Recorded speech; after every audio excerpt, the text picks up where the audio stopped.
Hello and welcome to Breakfast for Pancakes. I'm your host, PK Sullivan. This week is sort of the thesis statement for my channel here. One of the big things that drives me as a home cook is in reaction to or in opposition to what happened to cooking in the US in the latter half of the 20th century post-World War II. Canned preserved foods really dominated and sort of changed the home cooking landscape in ways that I don't think are good. I think that reliance on canned food as entire meals or as the prepared ingredients, the recipes that came out of that are quick and easy and taste terrible and are bad for people. Growing up, there was a family recipe that we would make quite frequently because it was quick, it was easy, and it used these canned ingredients. It's called no-peak chicken.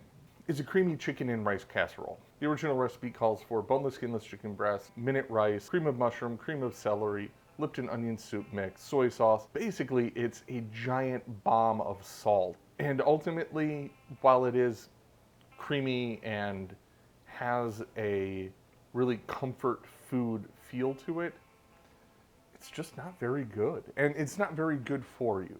It's something I stopped making once I learned how to really cook well and how to do things from scratch. And one thing I've been trying to do over the last few years is develop a from scratch variation on this. Something where I'm not using cream of soups. That's not my style, it's not what I want to do, and it's certainly not what I'm going to be doing on this channel. I've gone through a number of iterations on this recipe and it's still being developed. I don't think what I'm showing here today is going to be the final variation, though I think it's good enough to share with people and get it out there because this is a recipe I see on the internet. I find no-peak chicken listed other places. The trick is finding a replacement for those cream of soups. My solution was to saute onions and celery and mushrooms, build up those flavors, get them nice and browned, and then for the creamy portion, build a Mornay sauce that gets mixed into the casserole. All in all, I'm really happy with how it turned out. The last few times have been really good, and I hope you like it too. So here's a from scratch version. To make no-peak chicken, you'll need mushrooms, chicken thighs, olive oil, onion, celery, paprika, rice, chicken stock, butter, flour, whole milk, sage, thyme, Gruyere cheese. Start by prepping your veg. They'll form the aromatic base of the dish. Trim and quarter the mushrooms. You want them to still be recognizable and sizable in the final dish. It's part of the anti-canned cooking thesis of this whole recipe. It's a statement. There will be recognizable bits of vegetables in this casserole, and you can't stop me.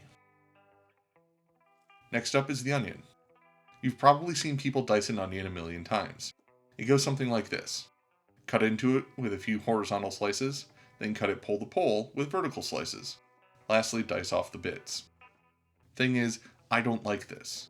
The onion always seems to fall apart and bits fall off before they get chopped. It's a good thing I have a better method ready to show you. Remember last week when I showed you how to cut an onion in a radial fashion? We're going to use that same basic technique. Trim your onion for a dice.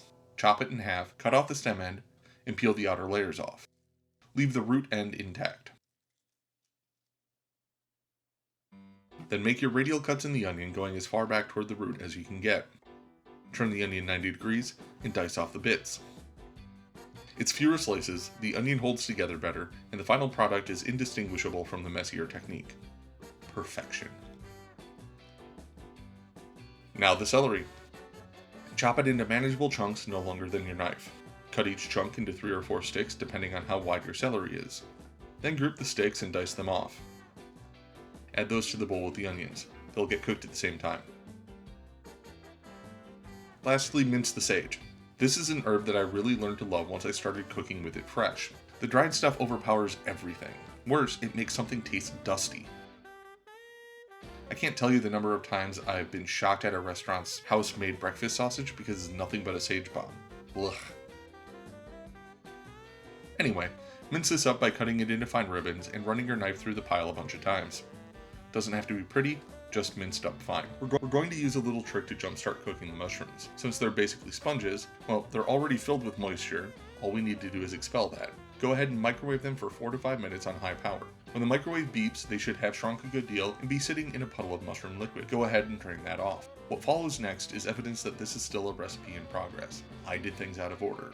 The recipe instructions below are in the correct order. Hindsight is 20/20 after all. But basically, I should have browned the mushrooms before cooking the chicken. And there's no TV magic here. You get to see the mistakes, how the proverbial sausage is made. Back to the recipe in progress. Preheat your oven to 350 degrees Fahrenheit. Brown the chicken with olive oil in a large skillet or Dutch oven over high heat. Work in batches. The chicken thighs should be 1 to 1.5 inch chunks. Don't fret about them sticking to the skillet.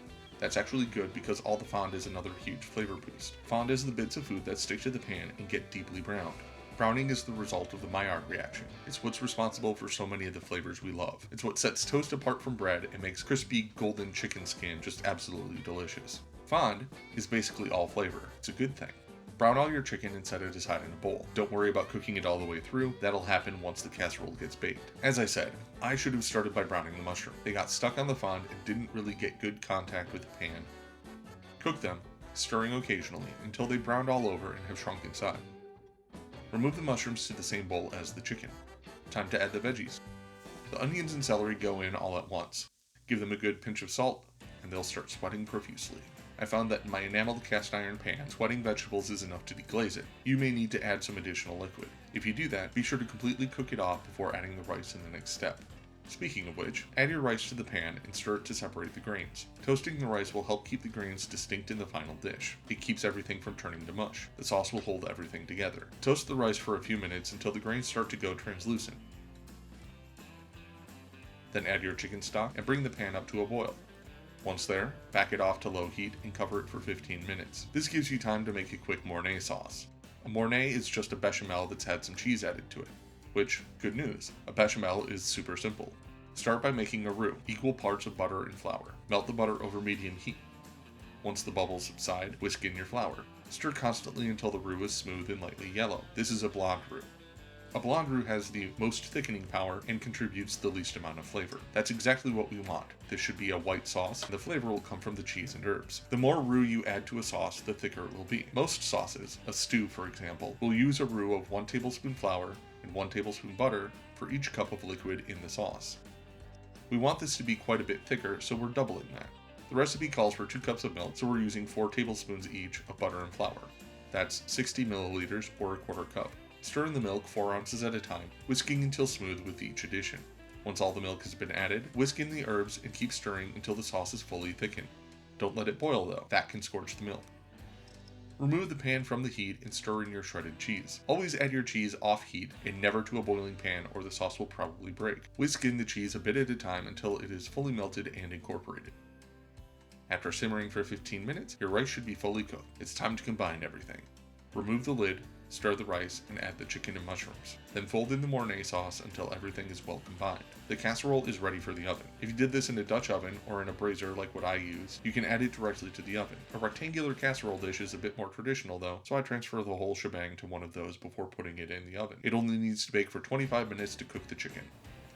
In the middle of these recipes, since I'm doing everything myself, it gets pretty hectic and fast-paced, and I'm cleaning up, I turn around and I look at the counter and I realize I forgot the paprika.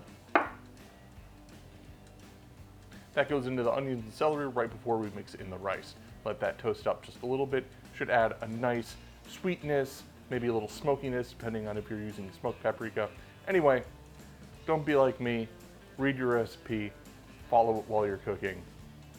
Don't forget the paprika.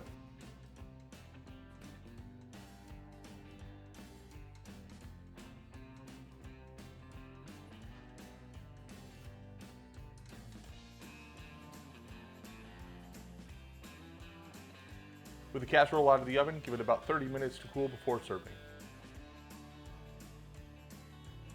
Casserole's cooled off for actually about 45 minutes. Time to taste.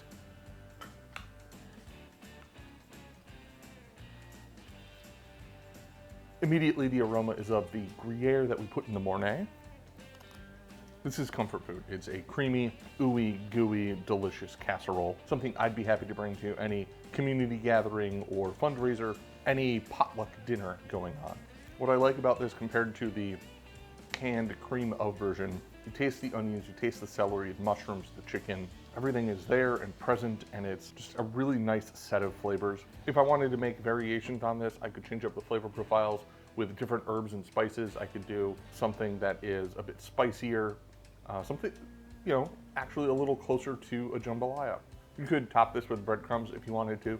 I don't think it's necessary, but it could probably be good. And that is a classic sort of casserole topping. I've been working on making my own from scratch, not canned version, this deep Betty Crockered version of this no-peak casserole for a while, about 2 years. And I'm really happy with where it's getting. Still a few more tweaks. I need to remember to put the paprika in next time. I need to revise my recipe. As shown here in the video, I seared the chicken and then the mushrooms. I need to flip-flop those in the instructions so that the mushrooms have good contact with the bottom of the pan and brown nicely. You know, give it a shot. Let me know what you think. As always, thank you for watching. If you would like to help out, please like, subscribe, and share links to my videos. That is the best thing you can do for your favorite content creators, is share their work and help other people discover them. I do have a Patreon. My patrons each month get to vote on videos I make. They have access to a Discord server I've set up and some other really great stuff. Link for that is in the show notes.